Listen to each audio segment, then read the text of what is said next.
अस्सलामुअलैकुम। आप देख रहे हैं के न्यूज़ HD। मैं हूं कुदसिया शौकत। खबर शामिल करते हैं शेखुपुरा से, जिसने ईद मिलादुन नबी सल्लल्लाहु अलैहि वसल्लम के सिलसिले में मुरीद के मदरसा खवातीन गौसिया के ज़रिए एहतमाम खवातीन की महफिल का इनाकाद किया गया। मजीद इस हवाले से रिपोर्ट करेंगे हमारे ब्यूरो चीफ ताहिर खान। जश्न ईद मिलादुन्नबी मिलाद के सिलसिला में मदरीद के मदरसा खवातीन गौसिया के ज़ेर एहतमाम खवातीन की महफिल मिलाद का एहतमाम किया गया, जिसमें सैकड़ों खवातीन ने शिरकत की, जबकि दर्स की तालिबात ने हुजूर पाक सल्लल्लाहु अलैहि वसल्लम की आमद के शेर पढ़ पढ़ के अकीदत का इजहार किया।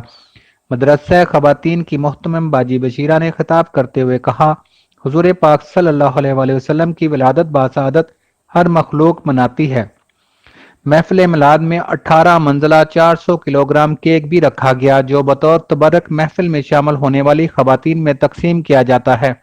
दर्स के जनरल मैनेजर हाजी मोहम्मद इरफान ने मीडिया से गुफ्तगू करते हुए कहा, इस केक की तैयारी में जो मटेरियल इस्तेमाल किया जाता है उस पर सारा साल दर्स की तालिबात दरूद पढ़ती हैं और ये अरसा 12 साल से सिलसिला जारी है। 10 मन के इस केक में बादाम, चीनी, इलायची, पिस्ता, आबे ज़मज़म और दीगर अशिया इस्तेमाल की जाती हैं। उन्होंने कहा, ये केक एक निजी बेकरी में तैयार करवाया जाता है और इसकी तैयारी पर तकरीबन 7 लाख रुपए खर्च आते हैं। जी।